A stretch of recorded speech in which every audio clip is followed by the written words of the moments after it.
We really would love to know what your plan is to help lower the cost of living. Yeah, first of all, thank you both for being here. And yours is a story I hear around the country as I travel. And in terms of both rightly having the right to have aspirations and dreams and ambitions for your family, and working hard and finding that the American dream is, for this generation and so many recently, far more elusive than it's been. And we need to deal with that. And there are a number of ways. One is bringing down the cost of everyday necessities, including groceries. So that's why I'm taking on, for example, price gouging, which is when, most companies and corporations are good, but for those bad ones, they take advantage of people, especially during a pandemic or extreme weather, and they end up jacking up prices, and there needs to be accountability and consequence for that. So I'm going to be taking on price gouging. But it's also about dealing with what we need to do around home ownership, right? So as someone mentioned during this film,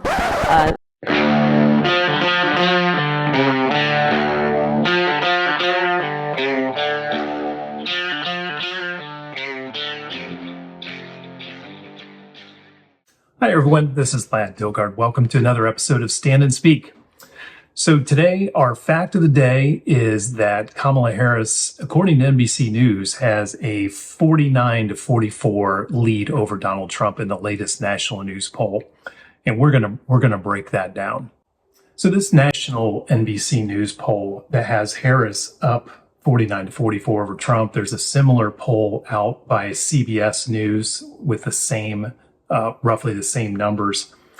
However, we're told that Kamala Harris has a 5-point lead over Donald Trump at this moment, the weekend of September 22nd, 2024.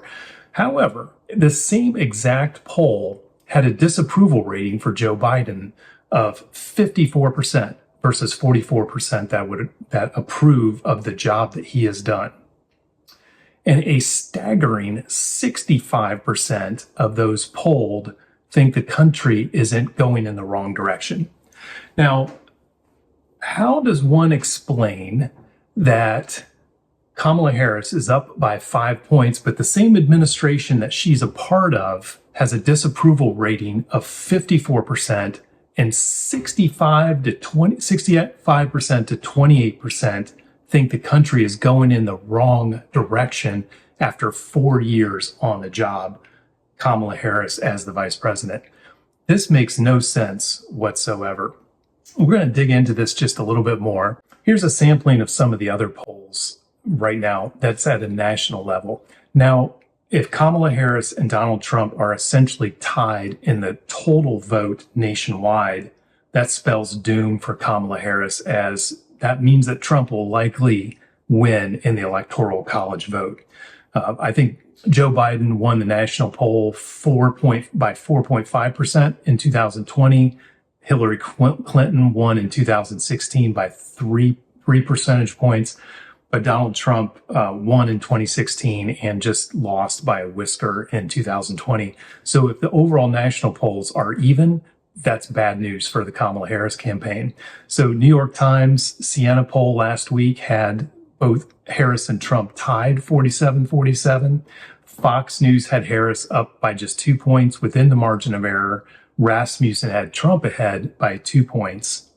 And multi-candidate poll by New York Times had Trump and Harris also essentially dead even. So this is interesting news for the Kamala Harris campaign. And to these polls that are coming out to the extent that they are by NBC, CBS, and other outlets that say that Kamala is up, 5 points or whatever, this doesn't smell right to me. I remember back in 2016 that Hillary Clinton was up in an ABC News poll nationwide by 12 points with 1 week to go in the election. And we all know how that turned out. Were you the last person in the room? Yes, And you feel comfortable? I do. She agreed with his decision-making 100%. That decision was to pull all of our military out first, to close down Bagram Air Base, to leave Americans behind. Kamala Harris has touted her role on Afghanistan policy.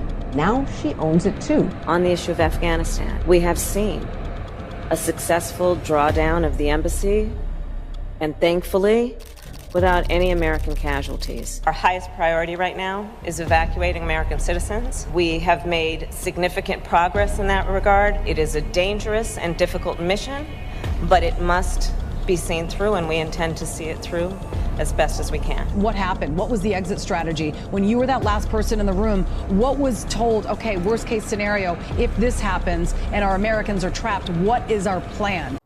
So at the same time, back in 2020, Biden was up 6.5 points over Trump at the same time around September 21st. So Kamala Harris is significantly underperforming where Biden was. Trump is well known to outperform the polls.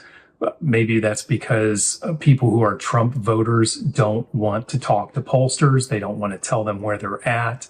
They don't trust the pollsters. They don't trust the media. They think they're being followed by the government or whatever it is. They don't talk to pollsters.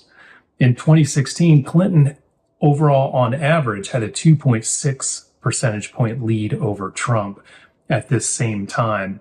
And many polls came out that had Hillary Clinton in a much bigger lead. So Trump consistently outperforms the polls nationally and consistently outperforms the polls in the 7 or 8 swing states. We know that has happened fairly clearly in the last 2 election cycles, and we won't know until the election day whether that happens here or not. So here are some swing state polls that just came out from the New York Times. New York Times has Trump up by 5 points in Arizona, which he lost by 11,000 votes in 2020, has Trump up by 4 points in Georgia, which he lost by, I can't remember the exact amount, but it wasn't very much, minuscule, but Trump lost Georgia last time around, has him up by 4 the next time, or this time around. North Carolina, Trump has a small lead, and Texas, he's leading as well. So it doesn't look good for the Harris campaign at the moment. Things can change, of course, but I would encourage any Trump supporters out there to do the following, knowing that it is mid-September and early voting is started or is about to start. I would say vote early. As soon as your state allows you to vote, go vote. That allows the campaigns, the Trump campaigns and your Senate campaign to not chase you around, to go chase the vote for other people who haven't voted. Vote early. You never know what's going to happen on election day. There could be a blizzard like the Senate race in 2022, where Adam Laxalt lost the Nevada Senate race because of a blizzard that hit Reno, and he lost a close race, and thousands of those Republican voters were kept home by this blizzard. You don't want that to happen. People get sick, cars break down, and so on. Get out there and vote as early as you can. I always loved the blueberry donuts and the coffee on election day at my local church. Loved going in on election day and seeing my neighbors. But this year, I'm voting early. There's too much at stake. Too many things can happen. I would also encourage you, especially if you're in a swing state or you have a tight Senate race, as we've detailed on this channel before, in Ohio, Montana, Virginia, Wisconsin, Michigan, Pennsylvania, Nevada, Texas, Florida. These all have serious Senate races going on. Make sure you get Bernie Moreno, Tim Sheehy, Eric Hovde. Make sure you get their signs in your yard. Show people that who you support. Send them a little bit of money if you can, whatever you can afford. $20, $2,000. It helps. It buys signs and it buys ads. Do whatever you can do. Get your friends and family to the polls. Think about Do I have a neighbor who can't get around very well, who is a reliable Republican and who complains to me about the same things I complain to others about, the high taxes, the inflation, the open borders? Get people to the polls if you can, and help wherever you can. And if you have friends in swing states, let's say I'm in Ohio right now. Ohio is solid Trump territory, but we have a tight Senate race going on with Bernie Moreno here. And I'm encouraging my friends who live in Michigan and Pennsylvania and Wisconsin and Georgia to really work hard and to get out the vote and to tell their friends and get a sign in their yard and give a little bit of money. Do whatever you can in those swing states to help out. That's my editorial for the day. So again, this is Stand and Speak with Vlad Dilgard. And as a reminder, if you don't trust NBC News polls, and if you think there's something disconnecting between a 5-point Kamala Harris lead and a 68% wrong direction of the country poll, if you think there's something wrong there, like I do, then stand and speak. Stand and speak and tell everybody about it. Share this video, subscribe, hit the little thumbs up, share it on X or Facebook, or do whatever you've got to do. This is Vlad Dilgard. Have a great week. Talk about bringing down prices and making life more affordable for people. Yeah. What are one or two specific things you have in mind for that? Well, I'll start with this. I grew up a middle-class kid. My mother raised my sister and me. She worked very hard. She was able to finally save up enough money to buy our first house when I was a teenager. I grew up in a community of hardworking people, construction workers and nurses and teachers. And I try to explain to some people who may not have had the same experience, but a lot of people will relate to this. I grew up in a neighborhood of folks who were very proud of their lawn.